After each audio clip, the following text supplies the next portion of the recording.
manipulation d'autorité, vous n'allez pas comprendre ce que Jésus est en train de dire, par exemple, à cet endroit. Jésus est en train de dire que les pères, c'est-à-dire que les enfants que tu as accouchés, tu exerces sur ces enfants une autorité qui t'est déléguée par Dieu, qui est en réalité le Père au-dessus de tout le monde. Amen. Amen. Je ne sais pas si vous comprenez. C'est Dieu qui est le Père au-dessus de tout le monde. Donc, le privilège que tu as de paterner les enfants, c'est un privilège que tu as reçu de Dieu, le Père de tous. Et ça veut dire quoi? Chaque fois qu'il y a délégation d'autorité, il y a ce qu'on appelle la responsabilité. En d'autres mots, tu rendras compte de comment est-ce que tu as exercé le portefeuille qui t'a été confié. Maintenant, je sais quand il dit rendre compte, les gens commencent bien à avoir peur. Les gens oh boy, les gens commencent à dire ça. Mais non, rendre compte ici, c'est pas pour dire que Dieu va te juger, dit comme viens ici, viens me dire. Comment est-ce que tu entretenais Nathan, Père Fando? Comment est-ce que tu entretenais Keira? Non. En fait, c'est que l'amour que tu démontres à ton fils devrait l'amener à comprendre qu'en fait, tu n'es qu'une délégation, tu n'es qu'un père délégué, mais le vrai père qu'il devrait... En fait, c'est un peu comme... Nous devons exercer l'autorité en sorte que d'amener les gens à être connectés à la source et à montrer que nous ne sommes que des délégués. C'est ça qu'il dit que éduque l'enfant selon le chemin qu'il doit suivre, afin que quand il sera grand, il ne s'en détourne pas. Or, quel est le chemin qu'il doit suivre? Je suis père sur toi, mais le vrai père que je remplace est plus grand que moi. Amen. Je ne sais pas si vous comprenez ça. Je suis mère sur toi, mais la vraie mère que je représente est plus grande que moi. Amen. Ça veut donc dire quoi, bien-aimé? La chose la plus importante que je peux donner à mon enfant, un peu comme Marie qui avait choisi la bonne part que je peux choisir pour mon enfant, ce n'est pas seulement de l'envoyer à l'école, c'est pas seulement qu'il fréquente les bons collèges, les bons lycées, qu'il ait les diplômes et que demain il ait des maisons, que je le laisse des maisons. Le premier héritage que je peux laisser à mon enfant, c'est la connaissance du Dieu que je représentais en tant que père dans sa vie, du Dieu que je représentais en tant que mère dans sa vie. Oh, je prêche plus bien que ton attitude ce matin, dis donc. Amen. Tu as la terre dans l'autre, tu devais dire Amen. Ouais. Je dis que la plus grande richesse que tu puisses donner à ton enfant, je ne suis pas en train de minimiser les maisons, hein, non. Je ne dis pas que ne construis pas les maisons pour tes enfants, ne leur laisse pas des terrains, c'est beau. Mais on a vu des enfants qui ont eu des terrains, qui ont eu des maisons et quelques années après, ils sont devenus pauvres. Vous savez ça? Donc, le plus grand héritage qu'on puisse laisser à nos enfants en tant que père délégué, c'est en les connectant au Père qui nous a connectés à eux, qui nous a donné cette subsidiarité sur eux. Amen, amen. Je ne sais pas si quelqu'un me comprend. Amen. Oh boy. Donc, maintenant, qu'est-ce qui fait donc que lorsque nous regardons le monde, nous avons l'impression que le monde aujourd'hui n'est pas gouverné? Qu'est-ce qui fait en sorte que, lorsque nous regardons le monde, nous avons l'impression que c'est l'anarchie qui règne partout? Que les plus forts écrasent les faibles. Que le pauvre n'a pas sa parole. Même s'il est sage n'importe comment, parce qu'il n'a pas l'argent, il n'a rien à dire. On ne l'écoute pas. Pourquoi nous avons l'impression aujourd'hui que c'est la malchance partout? Donc je causais avec, je ne sais pas moi qui, et il me parlait par rapport à la maison qui s'est écroulée là-bas à Mobile Guinness. Comment il y avait une personne qui est venue le même jour-là, avec ses enfants. C'est toi qui me disais ça, non? Avec ses enfants bien-aimés. Qu'est-ce qui fait que la fille là se retrouve là-bas? C'était son destin. Il dit que ne vous appelle pas. On va parler du destin ce mois. Amen. Est-ce qu'elle était destinée à ça? Maintenant, je vous pose la question. Quand Dieu voit ça, est-ce qu'il est fier? Est-ce que Dieu est content? Est-ce que cela manifeste le gouvernement divin? Pourquoi nous avons l'impression que c'est l'anarchie qui règne sur la terre? Qu'est-ce qui donne cette impression? Justement, nous allons voir cela ce mois. C'est parce que les ministres qui ont reçu le mandat d'administrer ne le font pas avec la compréhension de leur portefeuille, de leur mission. Un ministre chargé par son gouvernement d'une activité spécifique est appelé ministre portefeuille. Un ministre d'État, généralement, n'a pas de portefeuille. C'est vrai, non? Hein? Amen. Ok, ne répondez pas, il n'y a pas de problème. En ligne, en présentiel, on m'a dit abandonné. Lorsqu'un ministre a un portefeuille et ne comprend pas la mission spécifique qui lui incombe, il y aura un déficit dans le gouvernement. Et le gouvernement ne va pas atteindre ses objectifs, pas parce que le gouvernement ne veut pas atteindre ses objectifs, mais parce que les ministres ne sont pas en train de jouer chacun leur rôle. Et c'est exactement ce qui se passe également avec nous. Donc, à cause du principe de subsidiarité, la plupart des ministres ne sont pas en train de jouer leur rôle. Et parce qu'ils ne sont pas en train de jouer leur rôle, le gouvernement divin est en train de souffrir. Le gouvernement divin est mal représenté. Je prends un exemple très simple. La plupart des enfants aujourd'hui, même à l'école primaire, vont à l'école avec des couteaux, prêts à se tuer les uns les autres. Nous, je me rappelle quand on était petits, on faisait les bagarres souvent les vendredis, mais c'était des bagarres sans le matériel. Mais aujourd'hui, les gars font les bagarres là, ils se tuent, ils se poignardent. Pourquoi? Oh, parce que cet enfant est parti de la maison, son père n'a pas surveillé ce qu'il a mis dans son sac avant de partir. Vous savez, les gars, son père peut même surveiller, mais en route, il achète le couteau. Le boutiquier qui vend le couteau à cet enfant en route est aussi irresponsable. En fait, chacun d'une manière ou d'une autre a manifesté une irresponsabilité pour que cet enfant se retrouve à l'école avec un couteau dans son sac. Amen. C'est parce que ceux qui sont chargés d'administrer ont échoué quelque part dans leur mission. C'est pour ça que cet enfant se retrouve en classe avec un couteau en train de poignarder son camarade de classe. Mais qui sera accusé? Dieu était où? Vous savez, c'est trop facile de dire ça. Dieu était où quand il poignardait mon fils? Dieu était où quand mon fils? Il était là où il était quand son fils mourait sur la croix. Il n'a pas changé d'endroit.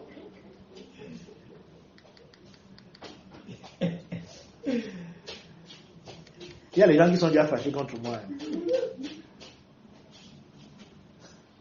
Amen. Amen.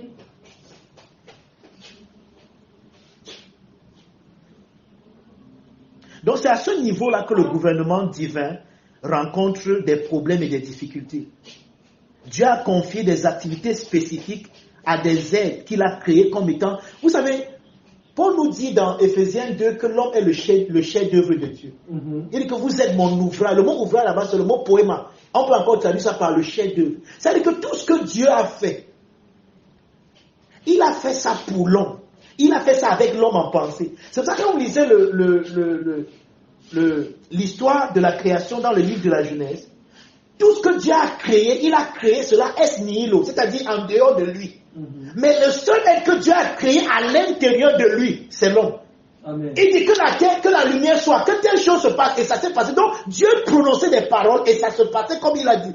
Mais quand il fallait qu'il crée l'homme, il a dit faisons. Donc Dieu est entré dans une réunion, on appelle ça ad intra, donc à l'intérieur de lui-même. Dieu est entré à une réunion interne. Amen.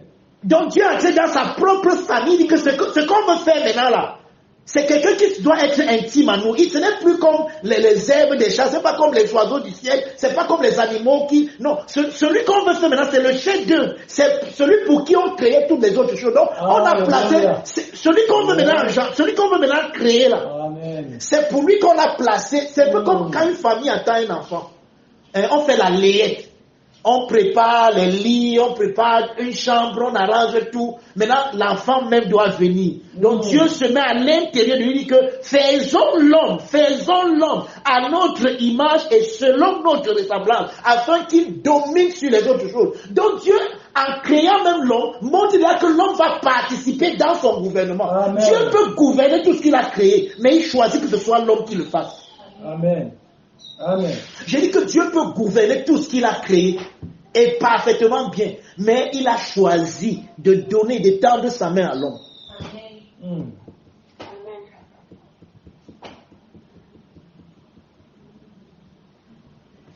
Mais qu'est-ce que l'homme a fait? On l'a vu pendant le programme sur les anges, que l'homme est le seul être sur la terre qui peut dire non à Dieu. Vous savez ça?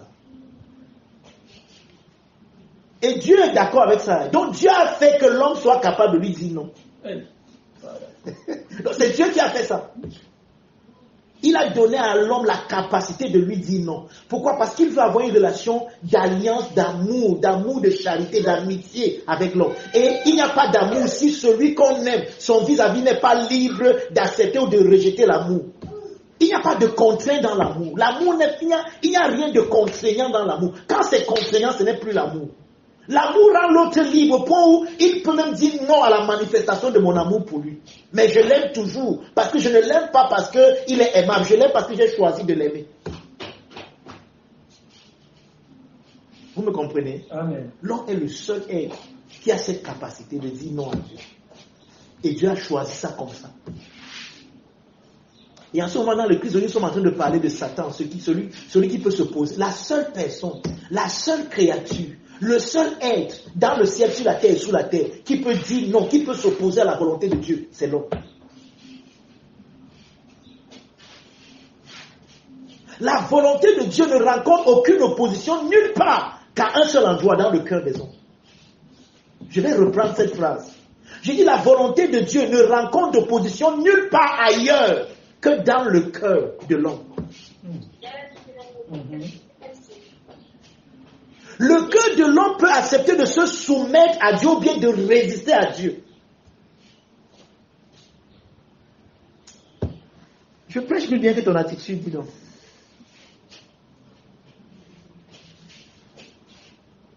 Amen. Amen. Amen.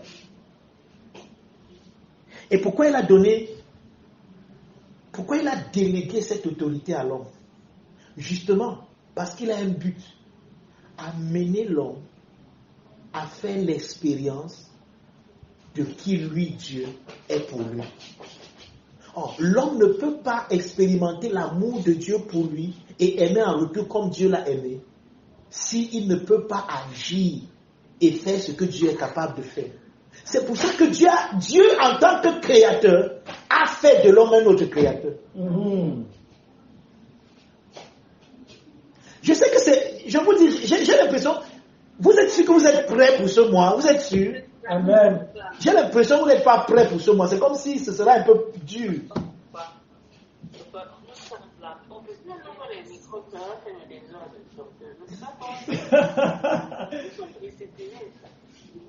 Dans votre discipline, la m'énerve. Dites Amen quand il faut dire Amen quand même. Amen. Amen. Amen. Vous êtes en ligne, je ne sais pas ce que vous faites. D'autres sont en train de préparer là maintenant, quelqu'un est en train de crier son œuvre en écoutant. Là, c'est une parole de connaissance.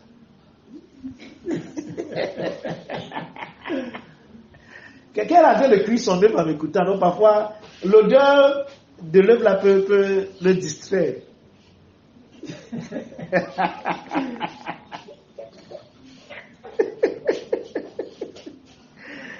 Oh boy, thank you Lord Jesus. Maintenant, allons-y. Lisons Éphésiens 1, verset 20 à 23. On va beaucoup lire ce matin. J'ai oublié de vous dire ça dès l'entame de mon propos. On va beaucoup lire ce matin. Et je risque de ne pas vous attendre. Éphésiens 1, verset 20 à 23.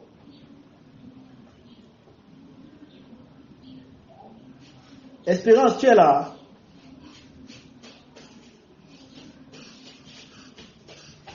Je sais que toi tu ne parles pas, toi tu vois beaucoup.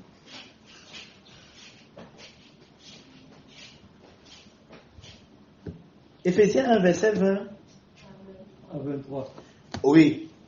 Que quelqu'un lise. Moi je vais lire une version qui va vous étonner ce matin. La version c'est de Mirror. De Eugène Peterson. Quelqu'un n'a pas trouvé Éphésiens? Jackie, tu as trouvé? Lis alors, pardon. Lis comme une évangéliste que tu es. Amen. Verset 20. Il a déployé en Christ en le ressuscitant des morts et en le faisant asseoir à sa droite dans les lieux célestes, au-dessus de toute domination, de toute autorité et de toute puissance, de toute dignité et de tout nom qui peut se nommer, non seulement dans le siècle présent, mais encore dans les siècles à venir. Il a tout mis sous ses pieds. Il a tout mis sous ses pieds. Et il a donné pour chef suprême à l'Église, qui est son corps, la plénitude de celui qui remplit tout en tout. Je vous dis, la Bible est remplie du principe de subsidiarité. Amen. Jésus a tout, il a tout vaincu, il a tout mis sous ses pieds. Et il a donné pour chef suprême à l'église qui est son corps.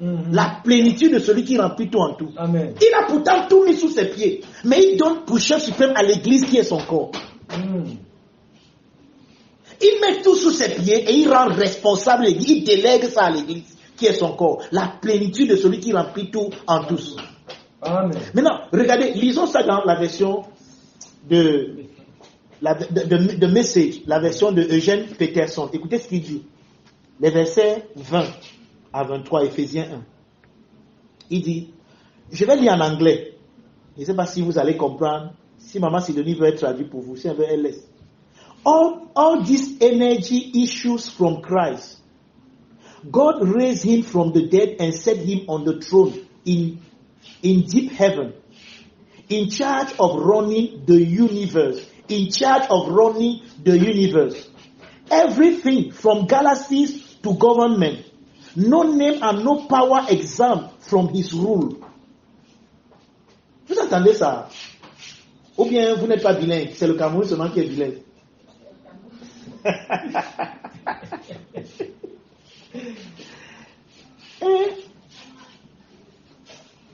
In charge of running the universe. Everything from galaxies to government. No name and no power exempt from his rule. And not just for the time being, but forever. He is in charge of it all. Has the final word on everything. At the center of all this, Christ ruled the church. The church, you see, is not peripheral to the world, but the world is peripheral to the church.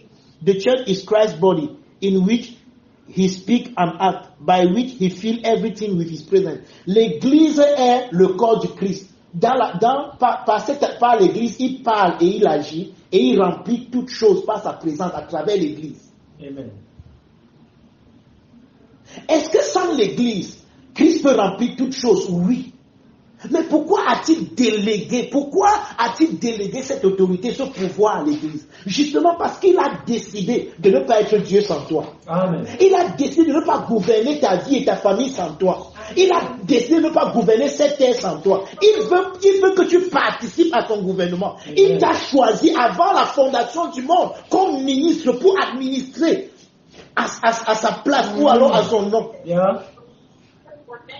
Amen.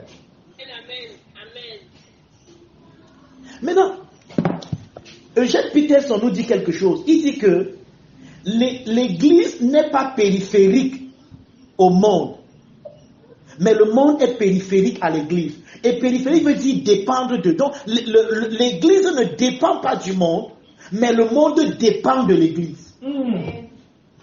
Ça, c'est ce que Peterson nous dit ici dans sa version. Ça veut dire quoi encore en d'autres mots? Ça signifie que l'église n'est pas une partie essentielle du monde, mais le monde est une partie essentielle de l'église. Donc dans le gouvernement de l'église gouverne le monde.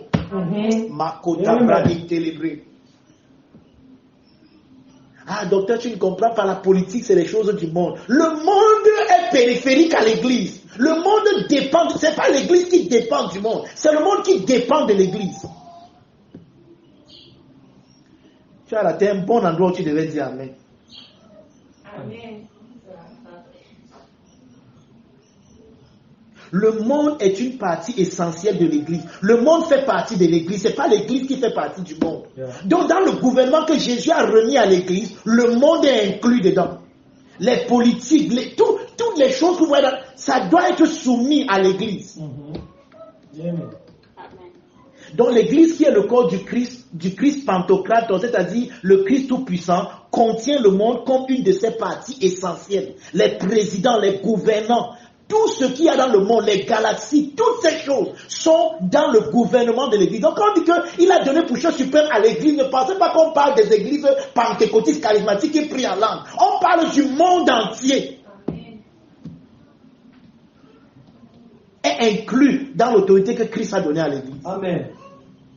Donc vous qui dites que non, je ne peux pas être politicien parce que c'est les choses du monde, tu n'as pas encore compris que c'est parce que tu n'as pas encore compris le gouvernement de Dieu dans lequel tu es ministre.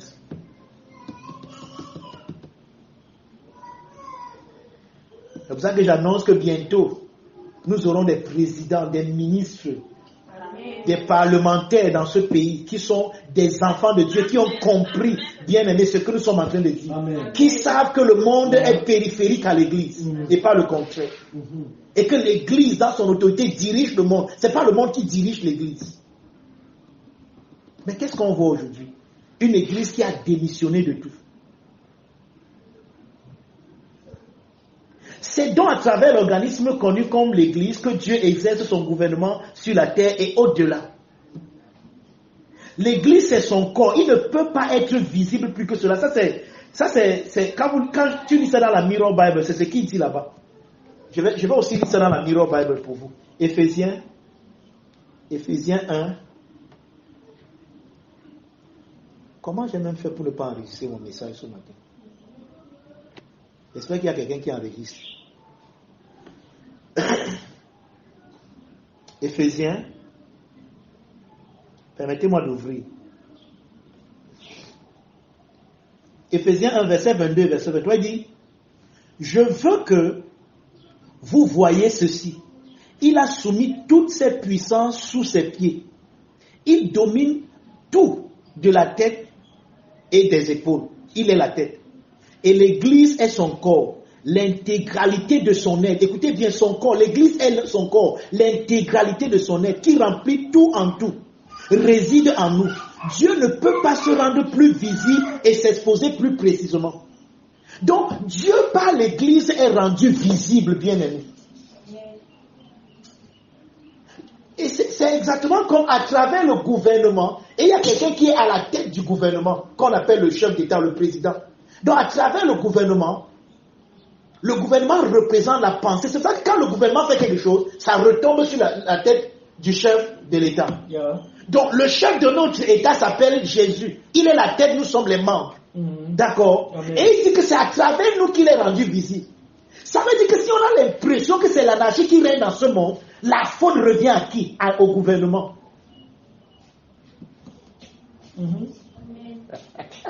Ça, c'est des messages qui ne sont pas très bons à l'église aujourd'hui. Ça, c'est des messages qui ne sont pas trop sucrés pour les chrétiens aujourd'hui. Non, en fait, je suis sûr que tu aurais aimé que je vienne te dire ce matin que, ouais, on ne pleure pas, en fait. Tu vois, si tu souffres, c'est parce que il y a ton grand-père là-bas au village qui ne t'aime pas. C'est un grand sorcier. C'est lui qui te menace. Asia, vraiment, tu vois, si tu souffres, c'est parce que le pays va mal. Vraiment, si tu souffres, c'est parce que, non. Bien aimé, on vient de lire cette version de Message. Il nous dit que l'église, le monde est périphérique à l'église. C'est-à-dire que le monde est dans l'autorité que Christ a remis à l'église. Le monde est inclus dedans. Le monde fait partie de cela. C'est-à-dire que si le monde va mal, il y a quelqu'un qui a dit que telle va l'église, telles vont les nations du monde. C'est l'église qui donne le ton. C'est l'église qui donne l'orientation au monde. Il y a ce verset que je n'ai pas noté dans mes notes, mais qui dit que, imaginez-vous, lorsque le roi d'un pays est un enfant, ça continue en disant quoi? Vous connaissez le passage là, quoi, c'est dans Proverbe, non? Que si un pays est dirigé par un enfant, c'est la cata, c'est la catastrophe.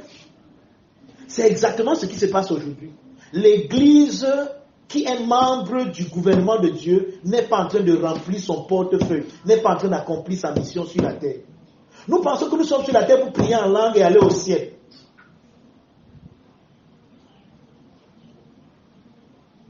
Vous voyez comment vous êtes calme, non? Ça veut dire beaucoup de choses. On écoute très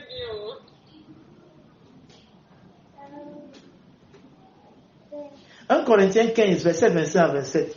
Je ne vais pas vous attendre. Je vais aller rapidement, je vais lire. 1 Corinthiens 15,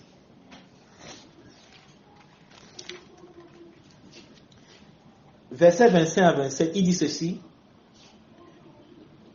Car il faut qu'il règne. Il faut qu'il règne. C'est ce qu'on appelle le règne, régner. Jusqu'à ce qu'il ait mis tous ses ennemis sous ses pieds. Donc, son règne se manifeste quoi? Par le fait qu'il met ses ennemis sous ses pieds. Mais c'est comme s'il y a un contraste, non? On nous a dit tout à l'heure qu'il a tout mis sous ses pieds. Et il a donné plus cher suprême à l'église qui est son corps. Maintenant, on dit qu'il faut qu'il règne et qu'il mette ses ennemis sous son pied. Ah, Paul est en train de se contredire. Amen. On a attrapé Paul. Paul se contredit. Il y a un problème dans la Bible. La Bible se contredit. Vous ne voyez pas ça, les gars?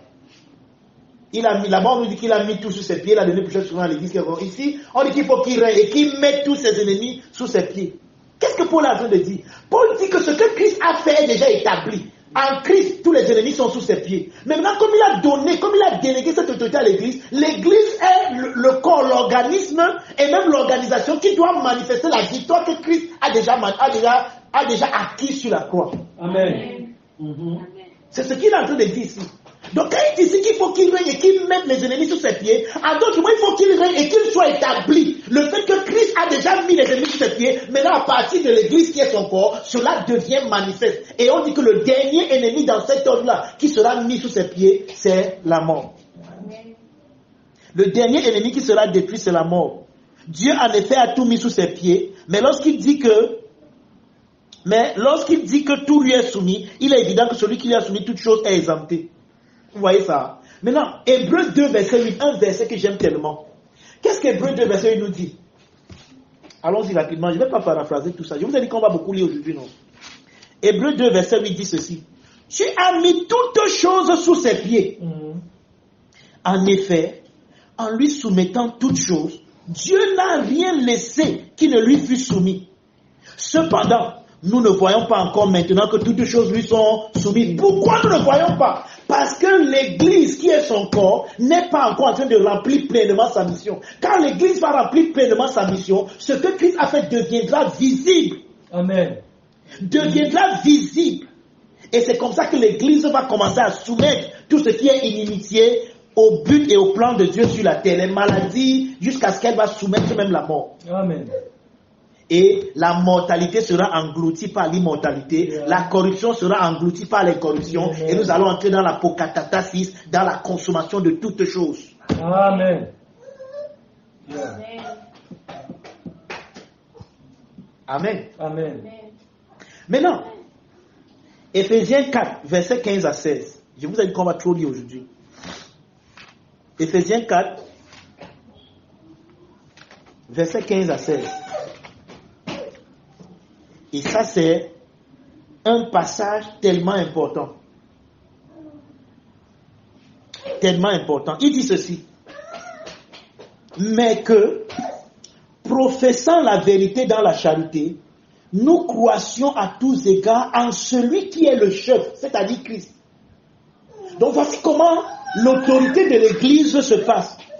C'est que nous professons la vérité dans la charité, et cela nous amène à croître dans le chef, donc la tête qui est Christ. Il dit que c'est de lui et grâce à lui que tous les liens de son assistance,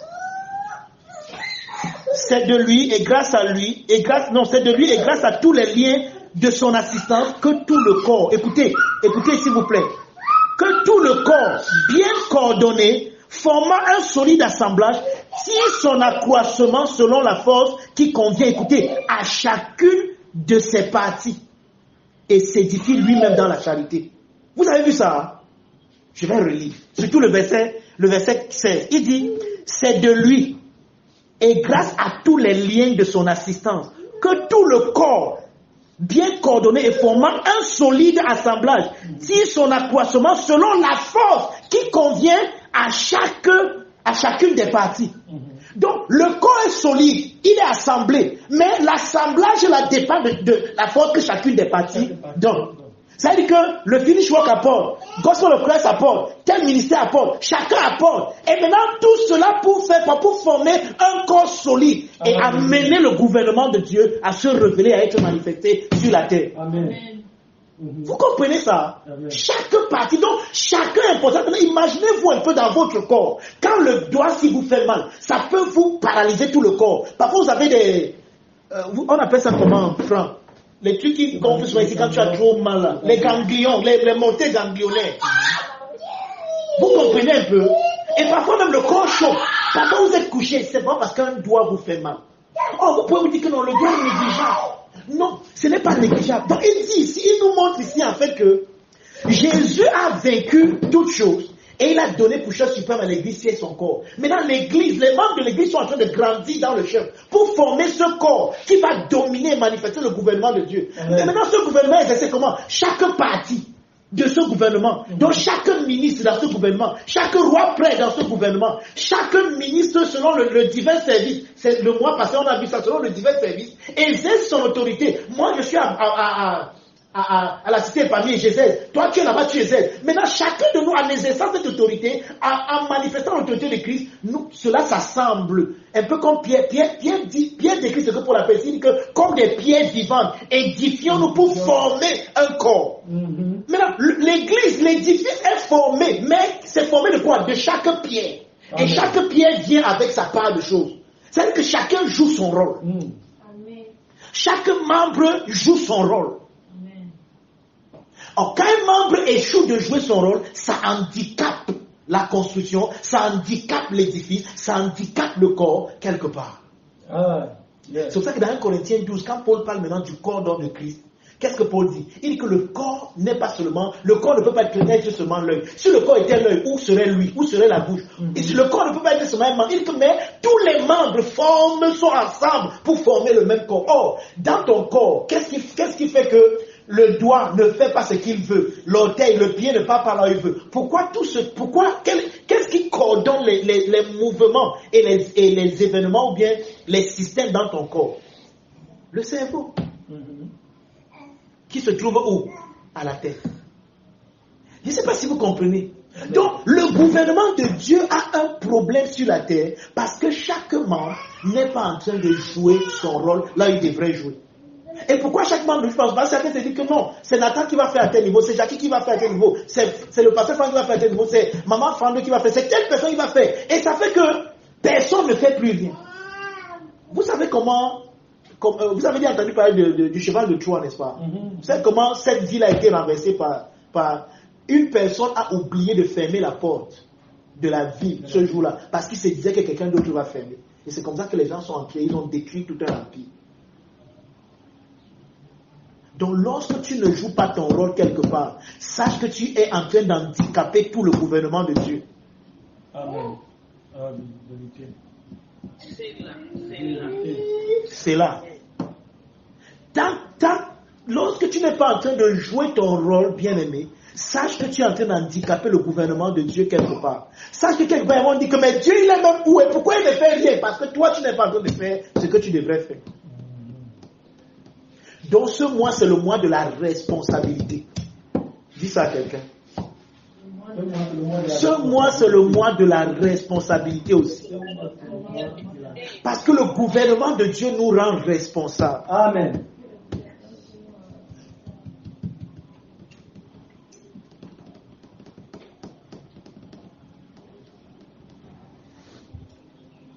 Éphésiens 1, verset 1. Vous voyez qu'on lit beaucoup Éphésiens, non? Éphésiens 1, verset 11.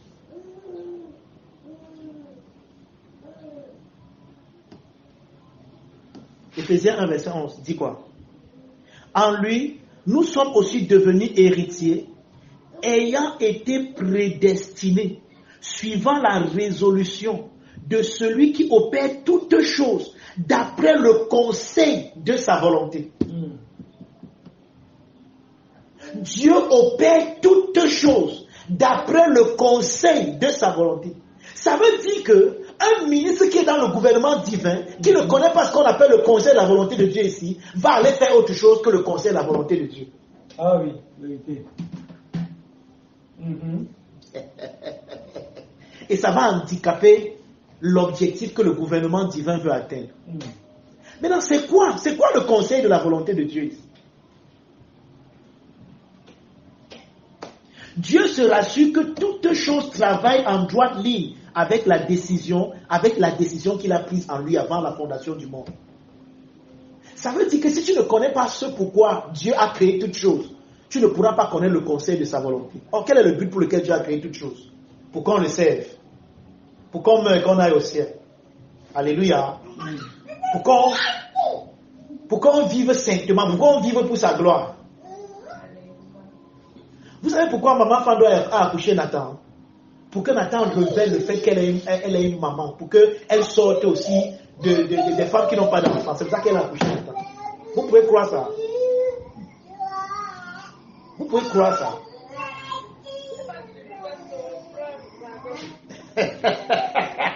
J'ai dit que je suis en train de vous donner le plan pourquoi papa Fando a accouché Nathan. Il a accouché Nathan parce qu'il fallait qu'on dise aussi qu'il est père. Donc Nathan vit juste pour enlever l'opprobre sur la tête de papa Fando, pour que quand on va dire que moi aussi je suis père, regardez Nathan. Non? C'est pour ça que Nathan existe. Vous imaginez? Non, c'est pas ça. Vous imaginez? Donc Nathan doit vivre sa vie, sachant que je dois manifester la gloire de mon père. Oh boy. Oui, et c'est ça le vrai problème. Si tu ne sais pas pourquoi Dieu a créé toutes choses, et en tant que ministre dans son gouvernement, tu vas aller en contresens effectivement. des objectifs de ce gouvernement. Pourquoi Dieu décide même de créer? Parce que n'oubliez pas, Dieu n'a pas besoin de créer pour être Dieu. Amen. Il se suffit. Il est Et la création de lui n'ajoute rien à sa divinité. Amen. La création ne change rien en Dieu. Même si Dieu ne créait rien, il est toujours Dieu et cela ne change rien en lui. Parce que créer ne lui ajoute rien. Amen, c'est vrai. Vérité. Oui, nous avons l'impression que, Dieu, s'il ne crée pas, il devait être seul. Dieu n'a jamais été seul. Dieu vit dans la communion du Saint-Esprit en tant que Père et Fils. Alléluia. Amen. Créer ne lui ajoute rien. La nature divine est immuable. Elle ne change pas. Donc la création n'ajoute rien à Dieu. Tu n'apportes rien à Dieu. Ça te choque, je sais. Mais c'est ça la vérité de l'évangile. Tu n'apportes rien à Dieu. Tu n'ajoutes rien sur sa divinité est parfaite et complète. Amen. Vérité. Maintenant, pourquoi il a donc créé? Il a créé justement parce qu'il y a un élément dans sa vie qu'on appelle son amour. Il a créé pour étendre sa vie, pour que d'autres personnes créées vivent son amour. C'est pour ça que Dieu crée. Il crée pour t'aimer, point final. Et c'est pas parce qu'il manque qu'il va aimer. Amen.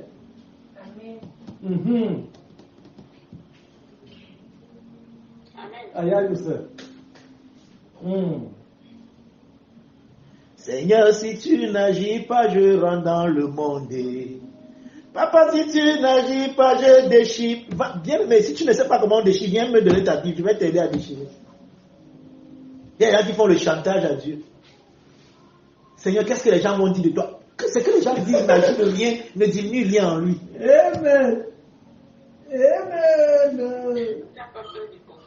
Voilà, merci Papa Sidonie. Dieu n'a pas peur du Congo. Ça lui ajoute rien. Non, nous devons comprendre ça pour que nous comprenions que cet homme agit simplement par amour. Point final. Amen. Je suis là par amour. Amen.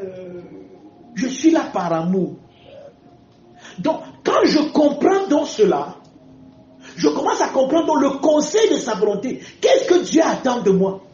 Dieu attend de moi et de toi et de nous tous une seule chose. Que nous puissions comprendre combien il nous aime et qu'on soit capable de réciproquer cet amour à toute la création. Point final.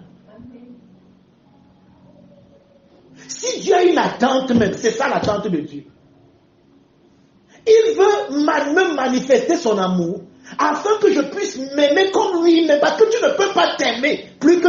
Si Dieu ne te montre pas combien il t'aime, tu ne peux pas t'aimer. Ce que tu appelles t'aimer là, ce n'est qu'une fumée de vapeur qui peut même te détruire. Quand tes propres projets maléfiques et charnels ne s'accomplissent pas, tu peux te donner la mort. Tu t'aimes tellement que tu te suicides parce que tu n'as pas compris l'amour inouï, l'amour inconditionnel et incommensurable de Dieu. Il n'y a pas d'amour sans Dieu. Seul Dieu est amour. Amen. Dieu est amour. Amen. Donc personne ne peut aimer, même s'aimer lui-même, s'il ne comprend pas l'amour de Dieu pour lui. Amen. Amen. Très clair. Il n'y a pas d'amour en dehors de Dieu. Celui qui aime est de Dieu, nous dit Saint Jean le divin. Celui qui aime a connu Dieu. Celui qui n'aime pas ne l'a pas connu. Car Dieu est amour. Donc j'aimerais t'annoncer ce matin que tu ne peux même pas t'aimer sans comprendre l'amour de Dieu pour toi. Amen. Tu ne peux pas t'aimer. Ah oui. Wow. Ce que tu appelles t'aimer, ce n'est qu'un amour narcissique, égocentrique, qui te détruit et détruit le monde autour de toi.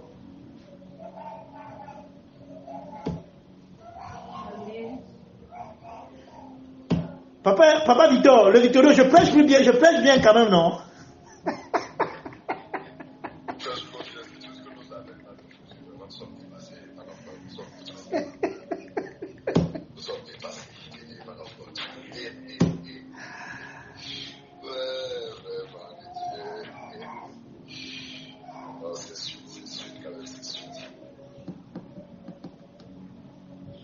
Donc, quand je comprends dans le conseil de la volonté de Dieu, je commence à agir comme Joseph bien-aimé.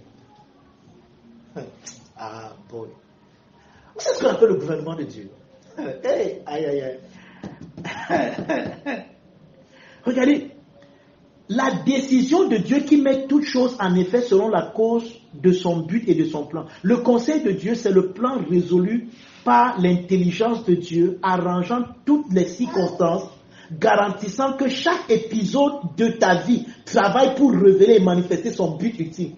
Écoute, quand tu commences à comprendre le conseil de Dieu, tu comprends que chaque épisode de ta vie travaille pour révéler son but ultime. Je ne sais pas si vous avez l'habitude de regarder les films, même les films de Jean-Claude Van Damme, les films d'action. Il y a des épisodes où, à un moment, vous avez l'impression que l'acteur est faible. On l'a presque tué. En fait, on l'a mis KO.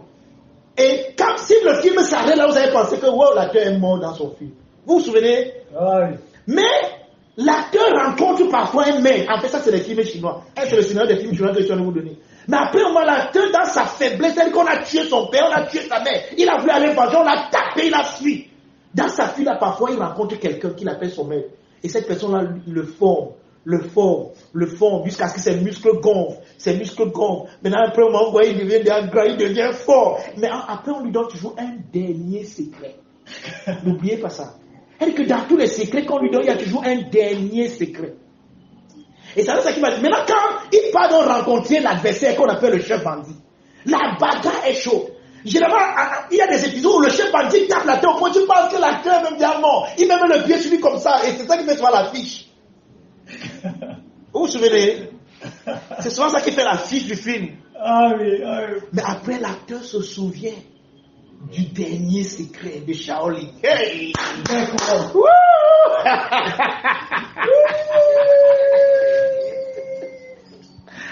Maintenant, dès qu'il se souvient de ce dernier secret, il y a un genre de générique, c'est ici alors, tu vois, c'est là où tout le... Si vous partez souvent au ciné-club, tout là, ça c'est wow! Il sort dans la ville, il enlève le pied du chef bandit, celui il donne bras, le chef bandit tombe. C'est tout le monde, wow!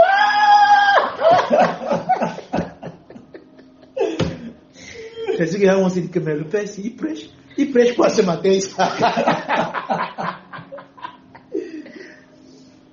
Qu'est-ce que je suis en train de dire ce matin en parlant de ce que je parle? Je suis en train de dire qu'il y a des épisodes dans ta vie que quand tu les regardes, quand tu juges seulement selon l'épisode là, tu peux penser que tu es tu peux penser que tu es désavantagé.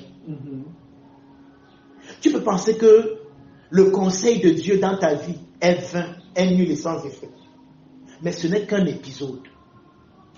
Ce n'est pas encore tout le scénario. Amen. Le film n'est pas encore fini. Je suis venu dire à quelqu'un ce matin que le film de ta vie n'est pas encore fini. Ce n'est qu'un épisode. Le film n'est pas encore fini. Amen. C'est là où je voulais en venir. Le film n'est pas encore fini. Pourquoi tu es découragé? Le film n'est pas encore fini. Pourquoi tu es démoralisé? Pourquoi tu es abasourdi? Pourquoi le film, ce n'est qu'un épisode. Amen.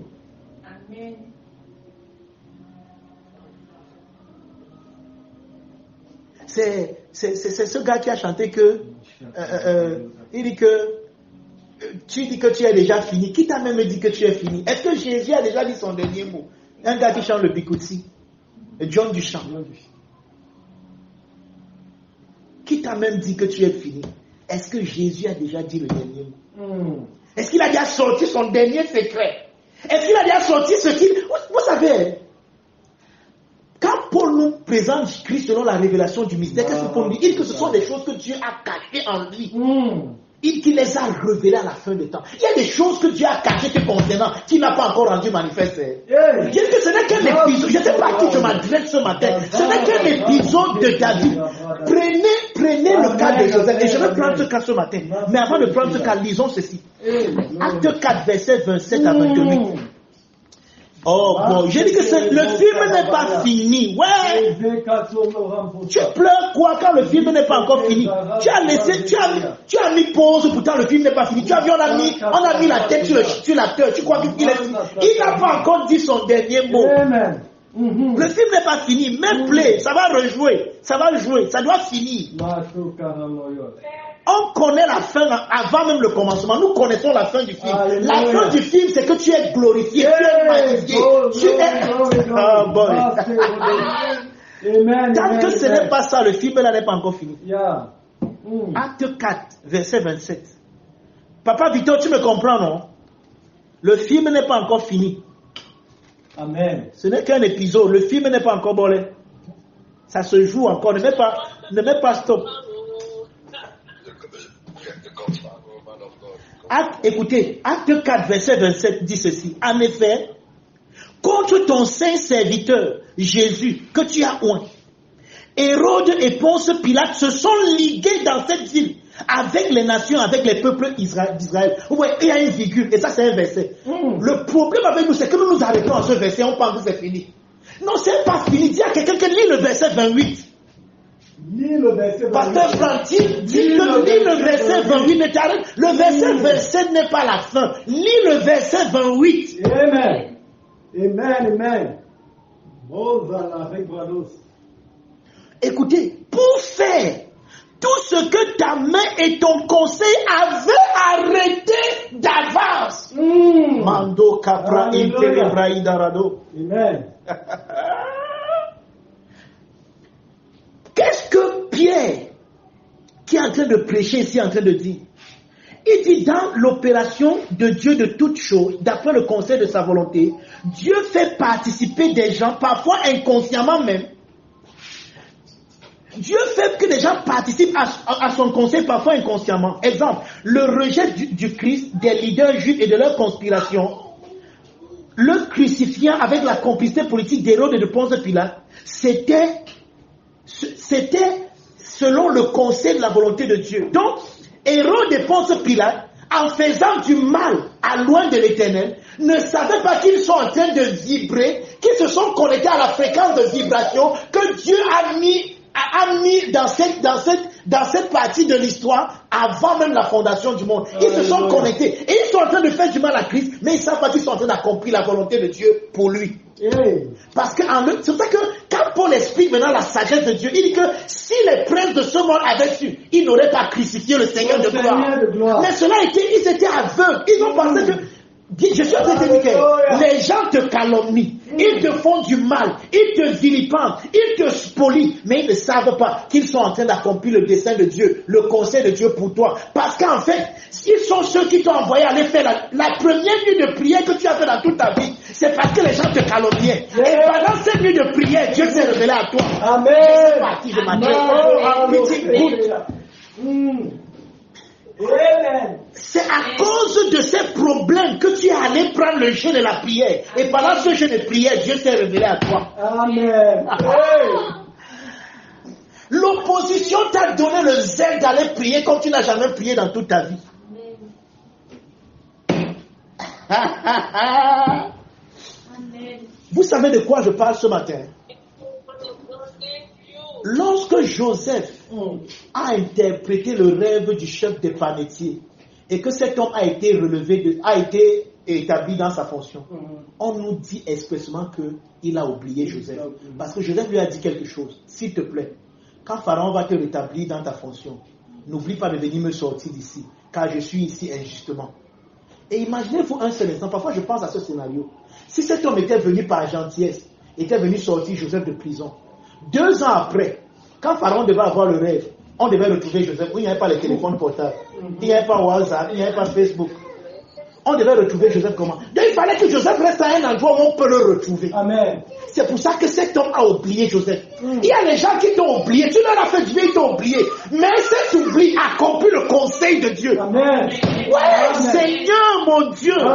Je ne sais pas si je parle à quelqu'un ce matin. Je dis, il y a des gens qui t'ont oublié, tu leur as fait du bien, mais ils t'ont oublié. Mais l'oubli là, ça accomplit. C'est selon l'opération de celui qui opère toutes choses après le conseil de sa volonté. Amen.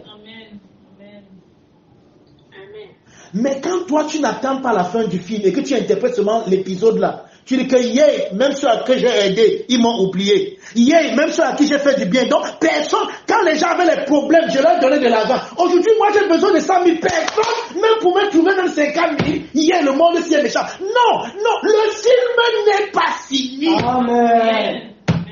Glory. Amen. Le film n'est pas fini. Pourquoi tu mets stop à l'épisode ici? Pourquoi tu veux t'arrêter ici? Dieu opère toutes choses d'après le conseil de sa volonté. Amen. Amen. Mando sapra inte cabra zoto bra idere makobra isanta ya marabra zoto. Ponce Pilate et Hérode se lèvent et ils disent on va crucifier le type ici. Ils nous créent des problèmes, ils nous mettent les bâtons dans les roues. Mais ils ne savent pas qu'ils sont en train d'accomplir, que Dieu opère toutes choses d'après le conseil de sa volonté. Donc ce qu'ils sont en train de faire, qui pour eux est démoniaque, est maléfique, accomplit le but et le plan de Dieu. Amen. Oh. Amen. J'ai dit que le film n'est pas encore fini. Pourquoi tu mets stop? Ne mets pas stop. C'est un épisode, ça continue. Regarde, nous connaissons la fin de cette histoire avant que nous n'entrions dedans.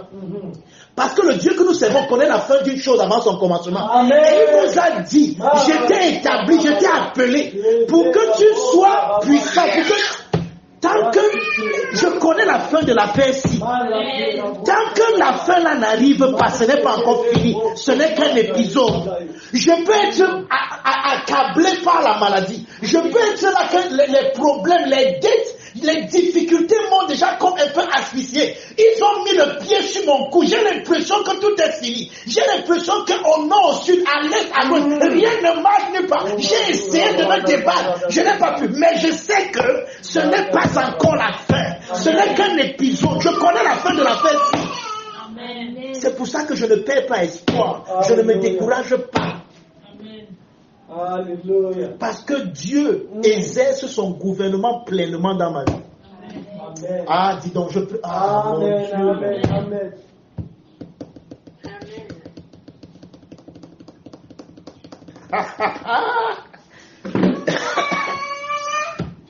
Thank you, Lord Jesus.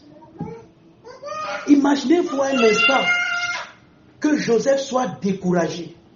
Parce que vraiment, à ce moment, ça en était un peu de trop. Vous n'avez pas l'air. D'abord, ses frères le trahissent. Ils le mettent dans une fosse. On le sort de la fosse. On le vend dans un pays qu'il ne connaît pas. Dans ce pays-là, on lui donne même un peu d'espoir. Il est le chef de tous les serviteurs de Potiphar. Mais sa femme de Potiphar porte les yeux sur lui. On le jette en prison. Et vous savez quoi? Cet homme-là n'a pas oublié Joseph pendant 1 mois. On dit 2 ans après. Donc il a oublié Joseph pendant 2 ans. Et vous savez à quel moment il se souvient de Joseph? Au moment où il faut qu'il se souvienne de Joseph. Donc il s'est souvenu de Joseph au bon moment. Amen. Et quand il s'est souvenu de Joseph et qu'il a parlé à Pharaon de Joseph, parce que s'il parlait à Pharaon de Joseph 2 ans avant et que Joseph sortait de prison, quand Pharaon devait avoir le rêve, on devait chercher Joseph dans tout, on devait chercher dans tout l'Égypte. Quelqu'un qui peut interpréter le rêve, on ne devait pas le voir. Et qu'est-ce qui devait se passer? Toute la terre devait périr. Mais il s'est souvenu de Joseph au moment où il faut se souvenir de lui. Il dit qu'il y a quelqu'un qui va se souvenir de toi au bon moment. Amen. Ouais, je ne sais pas qui je m'adresse. Dieu, dans son gouvernement, fait que quelqu'un se souvient de toi au bon moment. Il y a une autre histoire que je peux vous raconter si vous voulez. C'est l'histoire de Mardoché. Mardoché, c'était l'oncle de la reine Esther. Et il y avait un méchant homme. Mardoché avait fait beaucoup de choses pour sauver le roi. Et cela a été écrit dans le livre des souvenirs. Et il y a un méchant homme, on appelait comment Aman. Aman voulait détruire Mardoché. Parce qu'il était méchant. Alors, Aman a fait un complot. Mais on nous dit, ouais, je ne sais pas qui, oh, j'ai envie de me lever, je peux plus m'asseoir, c'est plus fort que moi. Ça va dépasser, je ne peux plus m'asseoir. Écoutez, on nous dit que la nuit là, le roi n'a pas pu dormir. Le roi a l'insomnie. Alors le roi dit, je n'arrive pas à dormir, pardon, donnez-moi les livres des souvenirs. Je ne sais pas à qui je m'adresse. Et dans les livres de souvenirs, le roi tombe exactement à l'endroit où il est écrit que Mardochée a délivré le roi. Alors le matin très tôt, le roi se lève et il pose la question. Et vous savez à qui il pose la question? À Aman. Il dit que qu'est-ce qu'on peut faire à un homme que le roi veut honorer? Ouais. Hey, hey, my father. Hey, boy. Il demande à Aman, qu'est-ce qu'on peut faire à un homme que le roi veut honorer? Aman a son cœur, a sa méchanceté. Il dit que qui est-ce que le roi peut vouloir honorer si ce n'est moi? Qui est-ce que le roi peut venir? Et Aman dit ok, si le roi veut honorer un homme, il le met sur le cheval, prenons le cheval, il le met sur le cheval royal et il le fait marcher dans toute la ville et tout le monde se prosterne et l'honore. Le roi dit que ok, tu sais quoi? Je te commande de faire ça pour Mardochée. Et vous savez ce que Aman venait faire très tôt dans le royaume. Aman venait très tôt dans le royaume pour accuser Mardochée. Mais quand le roi le voit, le roi lui dit que qu'est-ce qu'on peut... Ce n'est pas fini. Je ne sais pas à qui je m'adresse. Ce n'est pas, ta vie n'est pas finie. Regarde. Oh boy. Oh boy! Amen. Ma santa copra intalibra zoto promosata kinte kelebre. Randa zopro untali cabra asite keteke. Rado zonto bra ente calabra zonto morobro. Maranta ya baradieva. Père, ce n'est qu'un épisode. Les difficultés auxquelles nous faisons face ne sont qu'un épisode. Nous déclarons, Seigneur, en ce mois de ton gouvernement, toi qui opères toutes choses selon le conseil de ta volonté, ce n'est pas fini. Tu nous as créés pour nous aimer, pour manifester en nous ton amour. Tant que nous n'avons pas reçu cet amour, tant que nous n'avons pas manifesté dans ce monde, ce n'est pas fini. Cet épisode n'est pas la fin du film. Ce n'est qu'un épisode. Le film continue jusqu'à ce que le but de Dieu soit atteint. C'est pourquoi nous ne perdons pas courage. C'est pourquoi nous ne nous décourageons pas. C'est pourquoi nous ne promenons pas des regards inquiets. C'est pourquoi, même quand nous traversons, même quand nous passons par la vallée de l'ombre de la mort, nous ne craignons aucun mal. Ta houlette et ton bâton nous rassurent. Tu dresses une table devant nous, devant l'adversité. Tu oignes notre tête et notre coupe déborde. Ce n'est pas fini, frère. Je te commande de te lever et de briller dans cette situation. Je te commande de te lever en ce mois et de manifester le règne de Dieu dans cette situation. Je te commande de te lever et de révéler la suite de l'histoire. L'histoire ne s'arrête pas avec toi à terre. L'histoire ne s'arrête pas avec toi malade. L'histoire ne s'arrête pas dans cette pauvreté. L'histoire ne s'arrête pas dans cette situation. Continue le film. Continue le film. Continue le film. Au nom de Jésus. Mando brasanta kaya barado sente kelebre. Rabro santa kabara bro sente kelebre. Mande brazonto bro sakaya darada. Rebro sapate kelebre. Manda ya barabra sente kelebre. Mazonto bro zonto bro. Je vois les amants de David être confus par le Dieu qui opère toutes choses après le conseil de ta volonté. Je vois les amants de David être confus. Au nom de Jésus, tu es honoré. Dieu t'a créé pour sa gloire. Et tant que tu n'as pas manifesté sa gloire, ce n'est pas encore la fin de l'histoire. Je déclare dans ta vie que comme Aman a pris le cheval, il a fait asseoir Mardochée et il marchait lui-même et on honorait Mardochée.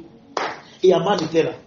Regarde, je déclare au nom puissant de Jésus que tous ceux qui doivent se souvenir de toi vont se souvenir de toi au bon moment. Amen. Un souvenir qui va changer ta vie. Alléluia. Il y a je déclare que tous ceux qui doivent agir puissamment dans ta vie en cette saison, Amen. tu te connectes à eux. Amen. Par le ministère des anges, par le ministère du Saint-Esprit, tu te connectes aux bonnes personnes qui vont t'amener dans la prochaine étape de ta vie, dans le prochain épisode du film, parce que le film n'est pas encore fini. Amen. Père, hey, Mandobro, élève ta voix ce matin et bénis le Seigneur. Rends-lui grâce ce matin. Masontobro Santaya Barabra. Masantaya Barado Sontorobro. Makebra Zonterebreida. Mazontobro Zontorobro. Makerebra Santa Cabra. Legedebra Zontorobro. Masantaya Barade. Rabro Sontobro. Makere Marabra. Rabra Zente Kerebre. Rabro Sontorobro. Makebra Zente Kerebre. Likabro Zontolobro. Masanta Yababa. Rabra Zente Kerebre. Mako Zontolobro. Rabra Zente Kerebre. Écoutez-moi frère. Si on ne jetait pas Shadrach, Meshach et Abednego dans le feu, il ne devait pas être manifeste dans ce royaume-là, dans le royaume de Babylone, que le Dieu de Shadrach, Meshach et Abednego est capable de délivrer les gens qui sont tombés dans le feu. Donc, peut-être tu es dans le feu ce matin, mais je vais te dire quelque chose. Les flammes ne peuvent pas te consumer. Amen. Le but pour lequel tu es dans ce feu, c'est simplement parce qu'il faut que Dieu se manifeste comme le Dieu qui est plus grand dans ta vie que le feu. Amen. Et parce que le feu ne va pas te brûler, il y a plusieurs personnes qui seront convaincues de la véracité du Dieu que tu prouves. Donc Alléluia. ne t'inquiète pas qu'on te jette dans le feu. Ce n'est pas l'intensité de la chaleur qui doit t'effrayer. Mais Shadrach, Meshach et Abednego ont dit, notre Dieu peut nous délivrer de ton feu, roi. Et même s'il ne nous délivre pas, on ne va pas se prosterner. Mais toi, il va te délivrer. Parce que ce n'est qu'un épisode. L'épisode finit avec le fait que tout Babylone se prosterne et reconnaît le Dieu de Shadrach, Meshach et Abednego comme le seul vrai Dieu. Tant que les gens de ta famille n'ont pas encore reconnu que ton Jésus, ton Dieu, c'est le vrai Dieu, ce n'est qu'un épisode. Amen. Ce n'est pas encore fini. Ne te décourage pas. Je ne sais pas à qui je m'adresse. Ne te décourage pas. Déclare ces choses bien-aimées. Là, le gouvernement de Dieu sera manifeste dans ta vie pendant ce mois. À un niveau terrible, où tout le monde sera obligé de reconnaître que celle-ci est la prunelle de l'œil de l'Éternel.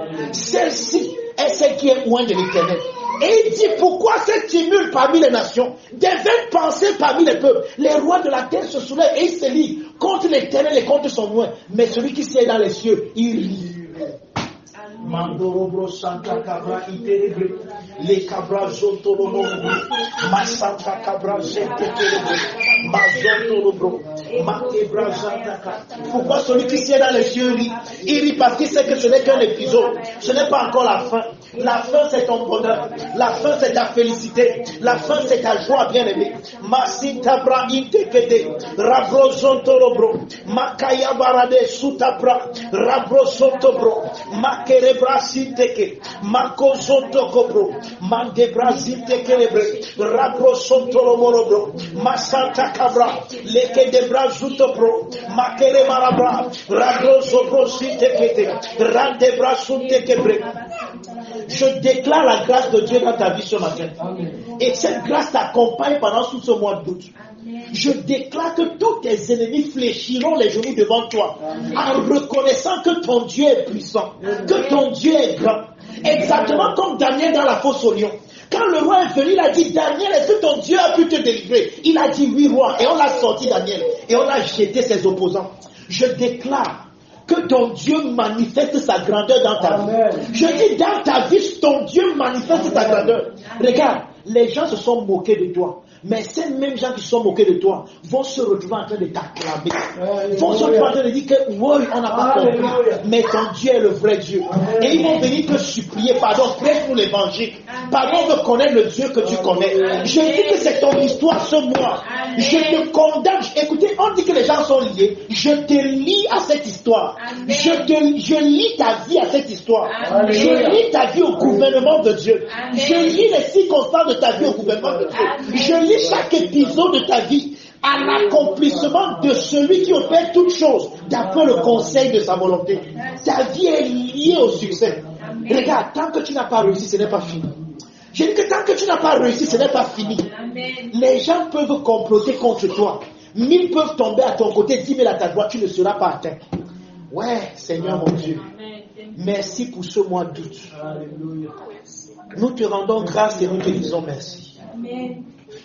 Je déclare dans tes finances une opération divine terrible. Amen. Tu as beaucoup été limité par tes finances. Mais mon Dieu, qui t'a rendu ministère ce matin, pourvoit à tous tes besoins. Amen. Au nom de Jésus. Amen. Et tu exploses dans tes finances. Amen. Tu exploses dans tes finances. Amen. Ce que tu étais capable de donner hier se multiplie. Amen. Ta capacité de donner se multiplie. Au nom de Jésus. Amen. Merci Père. Merci pour ce merveilleux mois d'août. Je déclare ta grâce et ta bénédiction dans la vie de tes enfants. Au nom merveilleux de Jésus. Amen. Amen. Amen. Amen. Amen. Amen. Amen. Thank you, Lord. Amen. Amen. Oh boy, thank you, Jesus. Hallelujah. Amen. Glory. Nous allons rapidement prendre les dons d'amour. Vous qui êtes en ligne,